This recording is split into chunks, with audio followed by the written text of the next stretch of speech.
Hello everybody. Today we're going to be playing Crisis in the Kremlin. Crisis in the Kremlin is a strategy game in which you play as the leader of the Soviet Union in the latter years when it existed. And you try as best you can to, for one, survive, second of all, bring down America, and the way you do this is really up to you. Now, some might say, but can't you make peace and win the game that way? You could, but that's kind of stupid. Oy vey. So let's look. We're creating a custom leader. Trotsky. No, anything but Trotsky. Khrushchev, revisionist, but okay.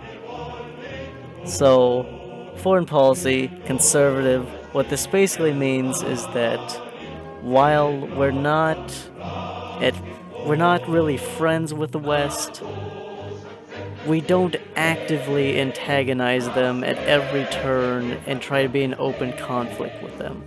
Instead, we just have a sort of a hostile demeanor. Interior policy and economic policy, full control of planned economy, as it should be.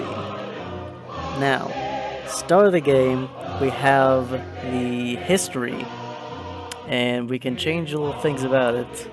As you can see, it says history right here. The German Democratic Republic, if I'm correct. So there were mass uprising because of food crises, industrialization, and a wish of Soviet administration to unite Germany. And we're just gonna go ahead and use an army because we don't want to have the revisionists take over. This time around, we are in fact going to go hardline Stalinist, so get ready for that. So the Hungarian Revolution, there's the riots against the administration. So let's again use an army. So, Gagarin didn't see any signs of God. Isn't it a proof of Marxism theses? The English in the game isn't the absolute best since it is made by a Russian company, but oh well. So, he didn't see any signs of God. I would say nothing really changed.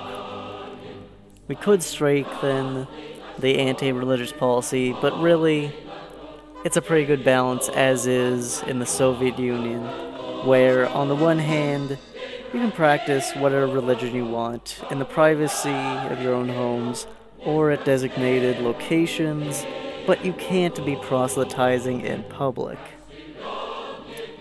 So it says nothing really changed.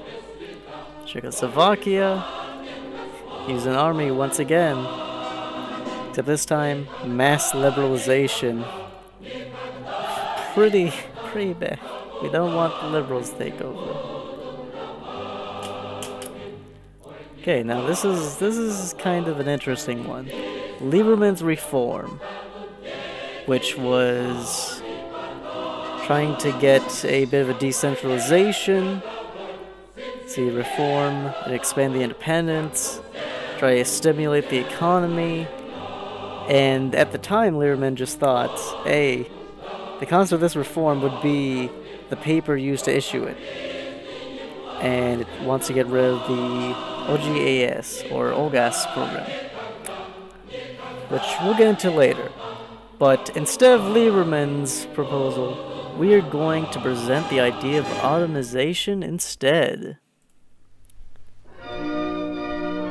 So significant numbers of resources were used to develop automation. We won't get the results soon, because again, it is history.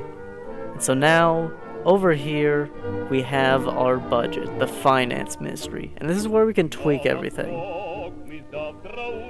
So right now we have a negative balance because we just did something that spends money. We just spent resources in order to get automation. So let's look at what we can actually do to try and reduce spending in other areas. The most obvious one is to take away everything going into the importation of agricultural goods. Because the import screen in this game, it helps a little bit, but it hurts your actual industries, which makes sense. Importing agricultural goods might in the short term make it so that people don't have food scarcity, but in the long term it just weakens the agricultural industry. And as it stands, 1985, the Soviet Union has pretty much gotten food scarcity under control. So, a space race. Now for this, just stop the space race. Because that gives us a little bit of money. It doesn't have any relations deteriorate. It's generally a good thing. Now the Islamic Revolution. The Shah Muhammad Reza Pahlavi was overthrown and power was claimed by the Shia government led by whoever this is. The constitutional monarchy was replaced with the Islamic Republic, which began repressions against communists. How we handle this? We sever relations with the government and we support the communist rebels. Mass purges continue in Iran as an answer to the growing opposition and guerrilla movement. In 1984, all opposition groups were destroyed, which is bad, but if we click the globe right here, then this is the world.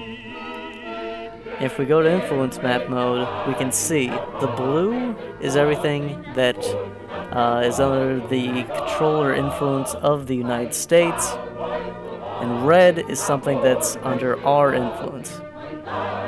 As you can see, there's a lot of blue, a lot of red, and there are quite a few gray countries.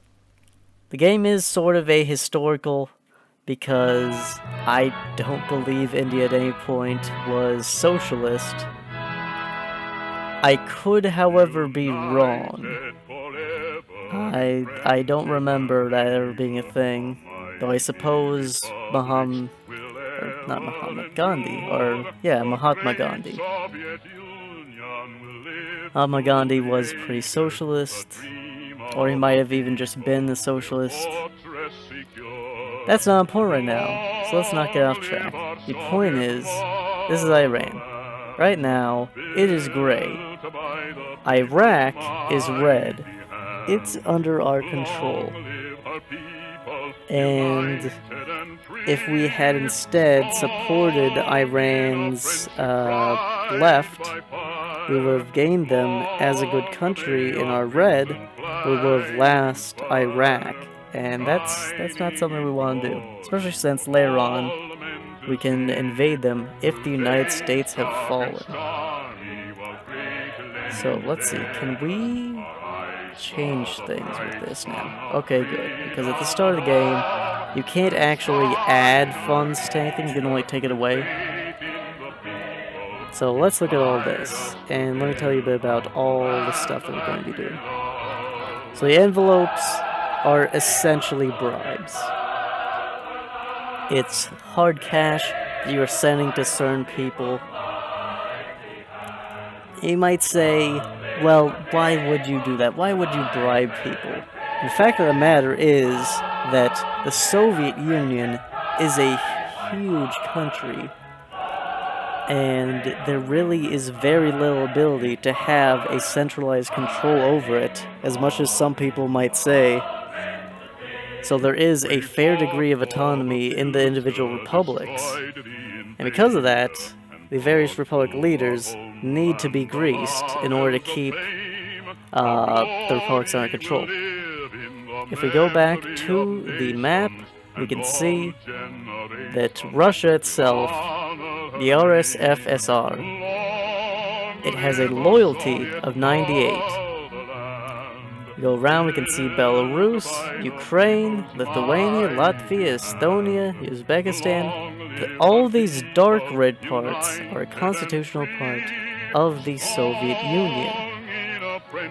If the loyalty goes down enough, however, attempts to secede will happen. So that's why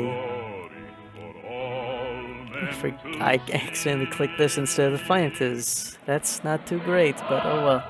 So, let's go Vladimir Vysotsky. He was extremely popular among Soviet youth. His songs are completely unacceptable because he criticizes and mocks our party. Even party members began listening to him, so we need to do something. And I would honestly say just arrest him. Because, yes, political repression is bad, but it can be necessary when you are close to collapse, as the Soviet Union is right now. So he was arrested and sent to the mental asylum because only insane will create such horrible songs. Many are unhappy and dissident movements gain strength. There are a lot of values, and so we'll go over those at some point, but let's go back to the finances. So I took off all the bribes or envelopes to left and right wing members. We cut down extremely in the amount of envelopes to generals, KGB staff, and intellectuals, because those pretty much stick by you no matter what, from my opinion. Then we also have the envelopes for the Republic leaders, which I already stated why we have that, and then the state propaganda. Keep it pretty high, I would say. Now, what are we going to do with the money that we have? First thing, we're going to increase... Not the right part of the money. I guess we have to try to see if that slows it down. Just use an army to suppress the Polish, just casually. So let's see. Increase salaries to officials, fight against corruption. And we'll keep the equipment and soldier living about the same. State mechanism, we want to increase a little bit. We also want to increase the KGB's power, because they are very important to keeping your country stable, especially during events. We'll increase by a tiny bit cultural alignment and religious organizations funding. So, technology, very important, because it not only gives you research points, but it also can have other effects, such as computerization and civil technology, helping to improve your economy. For that reason, we're going to give big buffs to it. We're going to have 80 across the board. We took a little bit away from army technology, but that should be fine. I would say,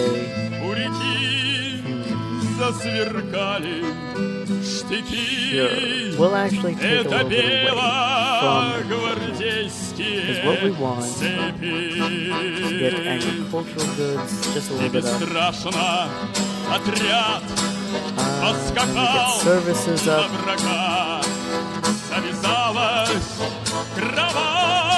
Light industry. Somehow get a bit of money. Sure, if we go back to just 80 across the board, an extra 40 million. Set a little more aside for light industry and for infrastructure. Then spend a little bit on ecology, because as your industry improves, the environment deteriorates. So Samantha Smith, General Secretary, received a letter from the USA. It looks like some girl decided not to believe lying imperialist media which claims that we are getting ready for war and wants to know about our real politics. Let's invite her as a tourist in the USSR. The answer was sent instantly. Samantha was invited to visit our country and see our peacefulness. After arrival, we sent our scouts in the USA and our relations were improved. She became famous in our country. The pre-game events are over. The game has officially started. 1985. I think that is going to be the end of our very first episode of Crisis in the Kremlin. I do hope dearly that you have enjoyed this. This is a game that I'm sure I'm going to have a lot of fun with, and I hope you have fun watching. So, goodbye for now. I'll see you next time.